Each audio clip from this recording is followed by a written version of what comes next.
Hello, welcome to the first official episode of the Weird Skin Podcast. I'm Andrew. I'm Darlie. And yeah, let's get to it. And this is Maurice, our mediator. Yes. So, on this first official episode, I know we said that we mainly talk about viral videos and Tubi movies and, just stories in general. But we recently just went to go see Nope, the third movie made by Jordan Peele. And yeah, we loved it. So we were just like, we should definitely talk about this as soon as possible. But first things first, there will be spoilers. Yeah, major spoilers. Spoiler alert. We're letting you know right now, if you have not seen the movie or if you intend to see the movie, do not watch the podcast. Come back and watch this episode once you're done watching the movie. But if you don't care, then stick around and we'll talk about it. Yeah. Yeah. So, you want to start it off? Yeah. Okay, so the first thing we're going to talk about is how we feel overall with the movie. I can say that a little bit. I was a tiny bit confused. I'm not going to lie. I was a little bit confused but there's a lot of symbolism in the film. But overall, I thought it was great. Mm-hmm. I thought it was great. I enjoyed I enjoyed it the whole way through. I kind of didn't want to get up because I wanted to see what happens next because anything was like expected, but then also not expected in the film. So I sat the whole way through and I enjoyed it. It was very interesting and a very interesting take on the film. I personally, I like the film a lot, only because it's kind of hard to make sci-fi and horror, come together. And I think he did it really well, but in a very different way. And once you watch the movie, you'll see what I mean. It's definitely...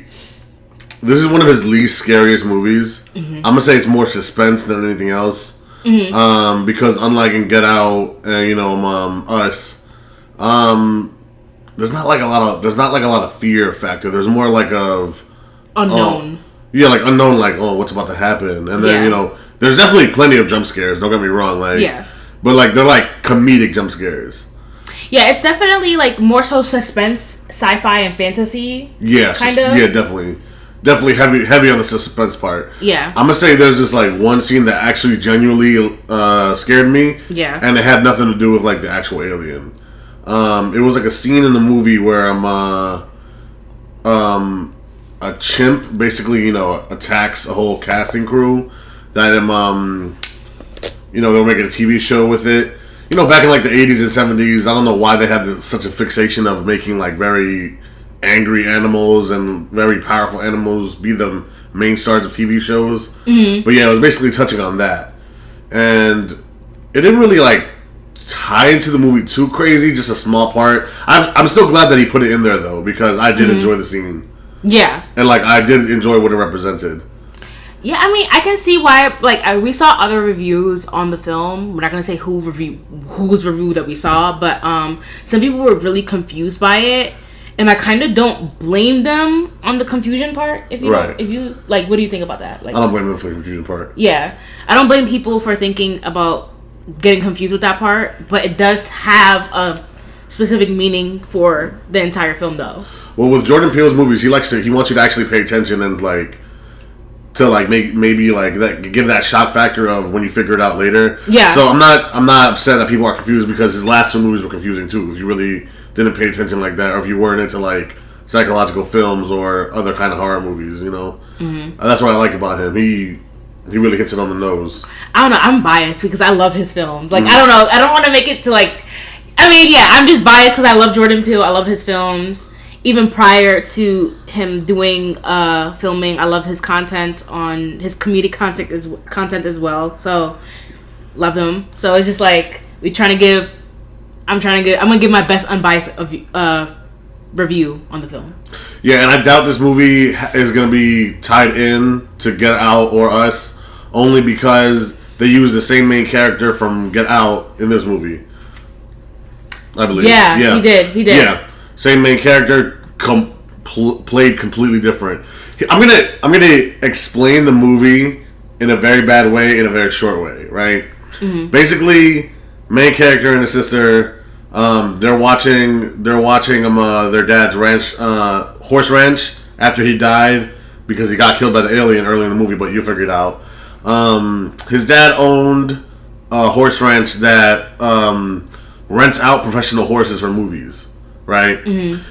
And but the main thing about this horse ranch is that the horse ranch is a legendary horse ranch because it was passed down from their great grandfather. Yeah. And the horse, because the first film ever made was a man, a polo player, like was it? No, it was just a black man riding a horse. Yeah, it was a black man riding a horse, but he was something else. But yeah, he was a black man riding a horse, and that was the first film ever made. Ever. That was the first film captured, period. Yeah. Motion picture, and that was their grandfather who owned the horse. Yeah. And their grandfather basically started a ranch. Yeah. And all that, and they became famous. But basically, yeah, back to the plot. Yeah. The horses start disappearing, and he doesn't know why, so he gets he goes to like Radio Shack or some appliance store. Yeah. Sets cameras all over the place, and they find out, oh, it's basically an alien. You can't ever catch the damn alien on the camera, but he sees it himself. Mm-hmm. And lo and behold, the alien is the actual ship. Like the ship is the alien. Yeah, the UFO, like the actual UFO thing is like the actual fucking creature. Yeah, like, which is what I really loved about this film because Jordan Peele basically took the idea like, hey, unlike every other film, why do we have to make the alien like a humanoid type of creature that like talks and has a reason?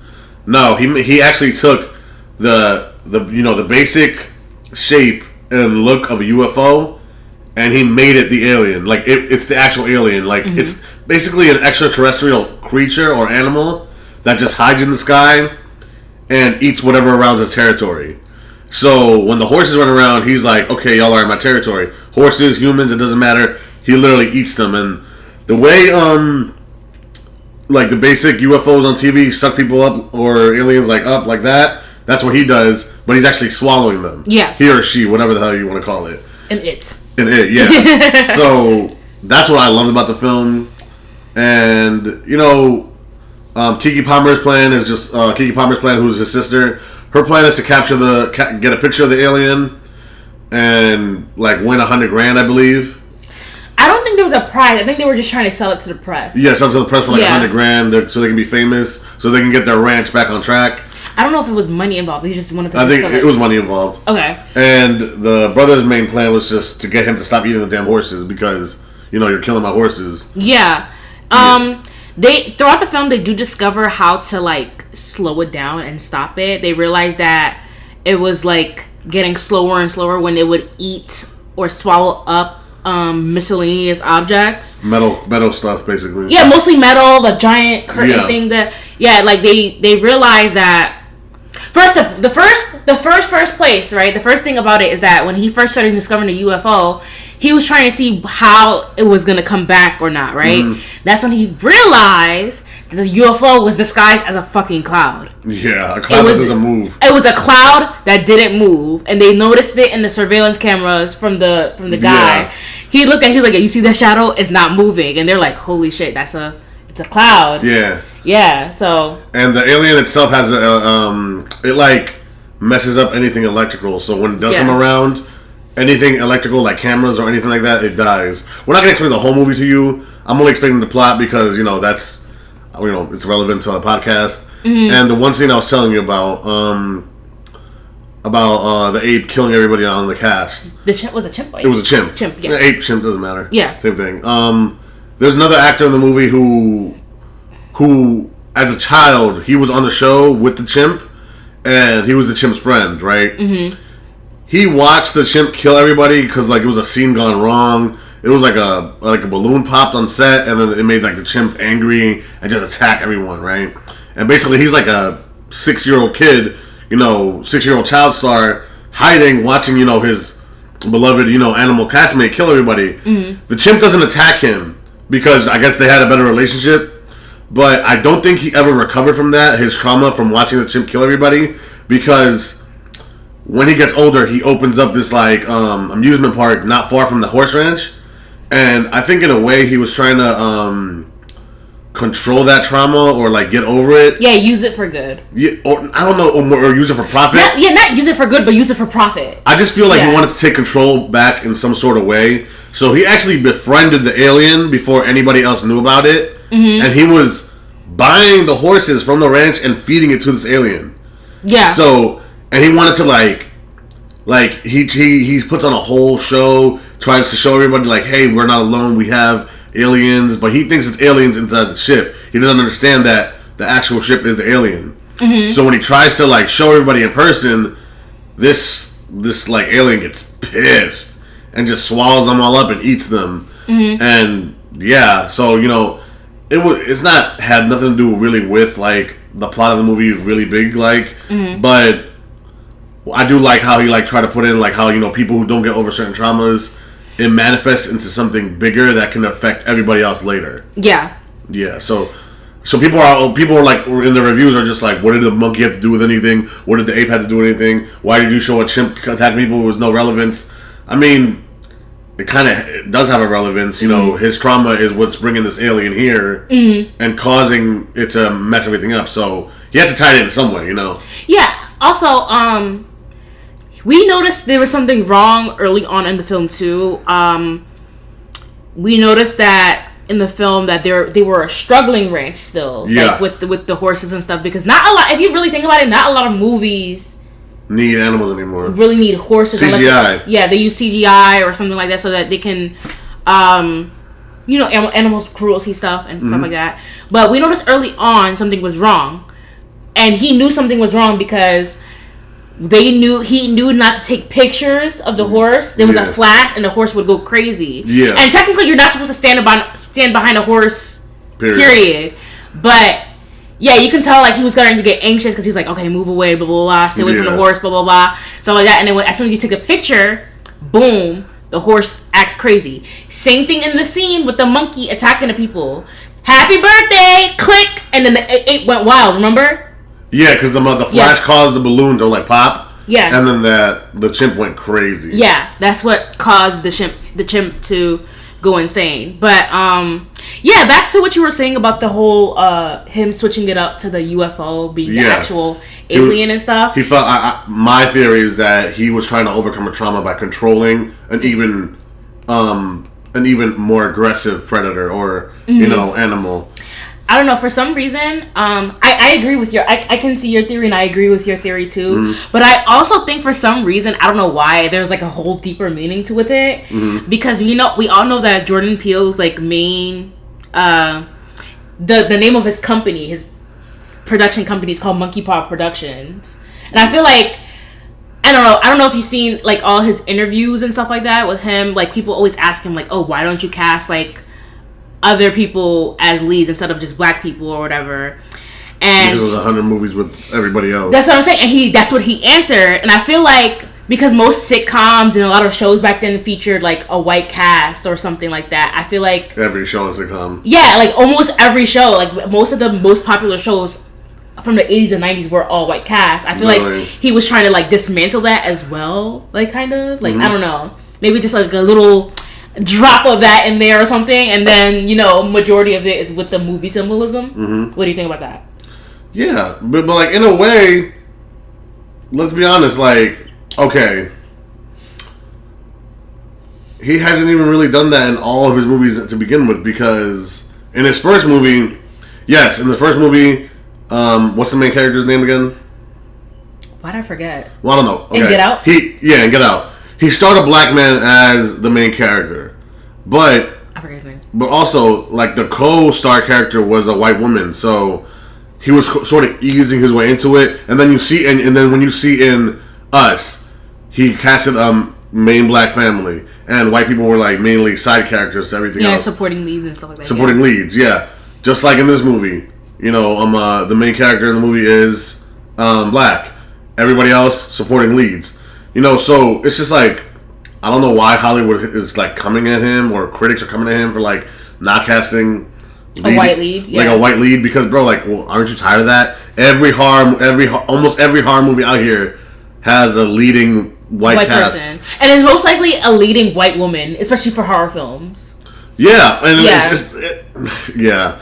That's no. Let's get into it right now. Let's be honest. Like, yeah, most horror films leading white male, leading white woman. Even in some places where it's not even culturally theirs to begin with. Like, what was the big controversy? The Suicide Forest. That movie. Yeah. That is a whole Asian. I'm not sure if it's Japan or China. Japanese. That is a whole Japanese lore, and you're getting a white woman from America to face this lore to save her sister. Bro, like, no, we're tired of that, bro. We're tired of it. Like, and if you feel any other way about it, I'm sorry, but it's the truth. Everybody's tired of that. We don't want to see one set of people be the main characters for good horror films. Yeah, that's what I'm saying. It's just like, I don't like. Of course, I don't care if white people are leads in films, but they're going to be leads forever. That's what I'm saying. They're going to be leads forever. That's what people want to see. But it's just like, I want to see. That's what mainly Hollywood has. Yeah, that's what I'm saying. I want to see other people as leads. I don't care if they're. I want to see black people as leads. I want to see Asian people as leads. I want to see all types of people as leading in horror films. I mean, most of these, and it's funny. Don't you realize, like, a lot of the horror films or sci-fi films, most horror stories and like stuff like that comes from indigenous folklore and other people of color folklore. All these demons and stuff like that, but people are in people of color's culture. Most people of color's culture, and mostly black people, mostly Latino, everybody, and yet they're having white people as leads. But that's a whole conversation that we can get into. But yeah, it's just Anyway, what do you want to talk about next? Number one, the whole alien. I'm pretty sure, like, somewhere in his thought process, he was like, hey, how about instead of little green men or ugly, deformed xenomorphs coming out of a spaceship and harassing people on their level, why don't we make like the ship the actual alien? Yeah. And let's make it an animal. I feel like that was a pretty cool twist for the whole alien aspect, because most alien movies are, like you said, are humanoids or robots or creatures or like tentacles and shit, like coming out of spaceships. Like, I feel like that was a good twist of events for the film. I feel like that was very creative. And the alien doesn't even have like a final form. It has like 3 different forms, which is like cool, Yeah. It's like the angrier it gets, the more it changes. I'm just like, that's pretty awesome. Yeah, the angrier it was getting, and then the weaker it was getting, it changed. As they were like coming up with their plan to destroy the creature, the UFO. So yeah, I thought that was pretty cool. What are your personal beliefs on aliens? My personal beliefs on aliens. Do you believe aliens exist? Do you believe that we're the only things in this universe? What do you think? To me, I feel like it's kind of self-centered to think that we are the only, like, conscious beings in the entire universe. Right. Because if you believe in the multiverse theory, there's different versions of everything. Who's to say in the other universes that we're even human? Like, we could be a whole different species. Right. Or, a whole different type of creature. Like, I believe there are aliens. And I do believe if there are aliens, right now, they're probably way too advanced to even want to talk to us. Like, they probably look at humans and they're just like, these guys got to get together first. They got to get it together before we even talk to them. Because, I don't know, it's like, I feel like, obviously, like, there's knowledge out there. I believe there are people who know for a fact there are aliens out there, and also know for a fact that they don't want to talk to us. Because in almost every movie, whether it be comedy, a superhero, or a horror movie, aliens look at us like idiots. Or we do something to piss them off, because what is human nature in every movie? Oh my god, something different.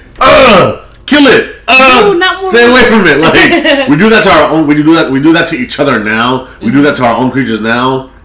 Heck yeah, we do that to aliens if they came down. I bet. Like, there's this. I remember I was watching the Twilight Zone when I was a little kid with my grandma, and there was an episode where aliens came to Earth.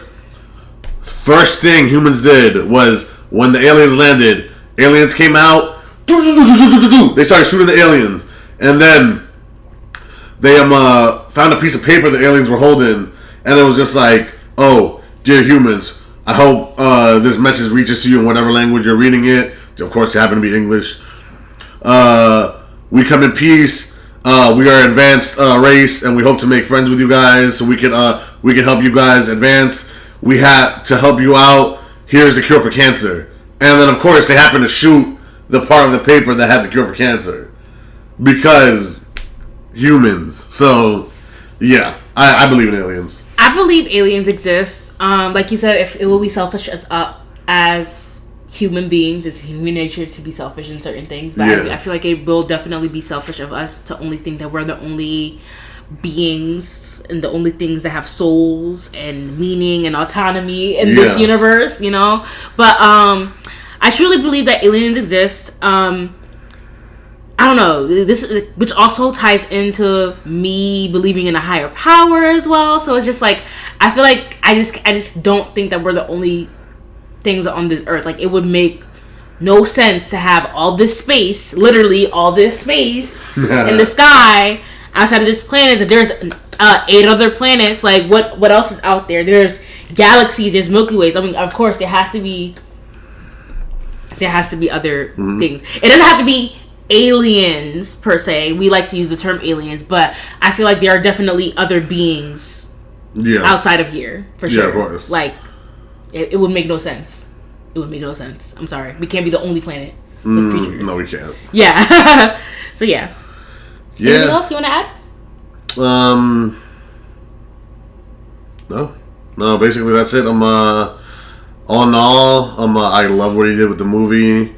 I'm gonna give the rating a good, I'm gonna say 9 out of 10, only because I felt like it could have been more scarier. Like when I was hyped for this movie because I love how scary he made his other films.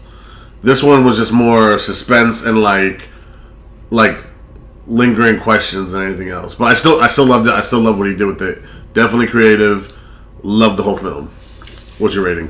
My rating is definitely going to be a 9 out of 10 as well. I also feel like as though it should have been kind of scarier, but at the same time, it's just like I feel if he's definitely, it's his choice to make different films and different aspects of things. Of course. But I feel like some things were a little bit too unclear, especially with certain things, especially with the monkey and the chimp and everything. I know how it was tied in, but I feel like some things were still left like just opened. But I mean, some things doesn't need to be explained all the time. Sometimes it can just be left up to us to like decide. Yeah. So yeah, I definitely give it a 9 out of 10. I really thoroughly enjoyed it. I would watch it again. Oh yeah, I would definitely watch it again. I would definitely watch it when it comes out. Yeah, because we watched it in theaters. Yeah, we did, and it was oh my god, the 4D experience was great. Okay, so it was 4D. I wasn't tripping, right? No, you weren't tripping. Cause like, okay, so in the beginning of the film, right, in the theater, the fucking lights went out on the side. I'm like, whenever the alien would come in, because it has like an anti-electromagnetic field or whatever. Whenever the alien would show up, certain lights would flicker on and off in the theater. Yeah. Yeah, I love that. I love that about it. Yeah, and at the end of the film, it was just like going. I'm thinking that it was just the lights going out because of the film was starting, but it was doing it while the lights flickered in the film. So I'm like, oh, okay, this theater got 4D effects in it. Okay, you know. I was enjoying it, but that was great. Oh, yeah. Also, can we... I forgot one more factor about this movie. I love how Jordan Peele puts in, like, how people are willing to die over clout. Oh. Like, willing to die over fame and fortune. Because we have 2 deaths that happen in the movie because... I guess you could say fame and fortune or whatever, but basically in one part of the film, it happens within in the span of 10 minutes, the 2 deaths. The first death was someone online who was also an alien hunter, but they were trying to get the money as well, because if you get a perfect shot of an alien, of course you're going to get, big... I mean, technically the first death was his dad in the film, but... Well, yeah, true, I'm sorry. Yeah, but no, I mean, you was talking about the whole clout idea. Yeah. I just wanted to put in that. Clout-related death. Clout-related death. Yeah, so they call this guy a TMZ guy, because, TMZ. So he realized that the ranch on Google Maps was, blurred out. So he went to go see what's up with this. So when they tried to stop the guy, they were just like, no, you guys are hiding something here. That cloud hasn't moved at all since I got into this town. Blah, blah, blah. He's here, isn't he? The alien's here, blah, blah, blah. So they're telling him, like, yo, dude, like, you don't want to do this. We're not trying to get a picture of him. We're trying to get away from it. And he was just like, whatever, I'm going to make millions. And then this was the whole time they were trying to stop it at the same time. Yeah, they were trying to kill it. Yeah. So he's on his electric motorbike, zooming, and then because, you know, anti-electric field or whatever the hell the alien does. Electromagnetic, yeah. Yeah. Mm-hmm. He stops the bike. They try to save him, right? Mm-hmm. And the big thing about this alien is it will eat you if it knows you're looking at it. That's his biggest thing. So he's like on the floor, bones broken. The main character's like, yo, let me get you out of here. All this guy is concerned about is, oh my god, it's right there. Oh my god. Oh, camera. Did you have a camera? Do I look okay? I'm like, he was just like, grab a camera. Where's my camera? And I'm like, dude, you're about to die. As he's being swallowed by the alien, you only hear him screaming about it. It's like, my camera, no. I was just like, bro, let me tell you something. If I'm an alien hunter and I ever get that close and someone tells me like, hey, no, you can't capture it on film, it will kill you, turn my ass around, going somewhere else. I'm leaving this alone. And the second I guess fame related death or clout related death in the movie was they hired this guy who was like an amazing world renowned director and film editor, right? Videographer. Mm-hmm. Man was a beast with the camera. He was down to help them capture a picture of it because he came with a camera that you like crank. Yeah, they wanted a non-electric camera. A non-electric camera because, again, when the alien showed up, everything would stop working. The cars, everything would stop working. So they definitely needed something to capture it. And get this, he gets the shot. Mm-hmm. But he's upset because the lighting isn't perfect. So he takes apart the camera. No, he lied about the lighting. No, he didn't. He didn't lie about the lighting? He didn't lie about it. Okay. He got it. And they were like, yeah, we got it. He was like, no, the lighting isn't perfect. It's not perfect. The lighting, it's not perfect. It needs to be perfect. And so he grabs another camera that he cranks up, walks up the hill, knowing that if this alien knows that you're looking at it with your naked eye, he will eat it. He will eat you. He walks up the hill, cranks the camera. He's like, I got it. It's perfect. I'm doing the impossible. And then he gets eaten. And the camera breaks. So all that was for nothing. All that because he wanted the perfect shot with the perfect lighting. Yeah, because this director... He was obsessed with his craft. Yeah, he was obsessed with his craft. He was a beast at his craft. But he's known for capturing real things. The impossible. So if the impossible, because he was up close. Like if you watch the movie, right, you'll see him editing film. He was up close and personal to animal attacks, underwater and shit. Like he's all up close and personal with the animals. Like he's Steve Irwin, because you know Steve Irwin was always up and close with the animals. He was like a video Steve Irwin with animals and different things. So let's say if he would have been alive and captured a shot, people would have believed him. Yeah. Yep. Because he's that credible. It was all for nothing because he was such a perfectionist. Mm-hmm. He ended up getting swallowed with the camera, and the camera broke. So it was all for nothing. Yeah, they ended up capturing the shot though. We're not going to talk about that part. Yeah, I want you to see the film. Yeah, they ended up getting the shot of the alien, and So 9 out of 10. Love the film. We'll watch it again. Yeah, I'd highly recommend it to other people. And thank you for coming to the very first podcast. We will see you again next Wednesday. I'm Andrew.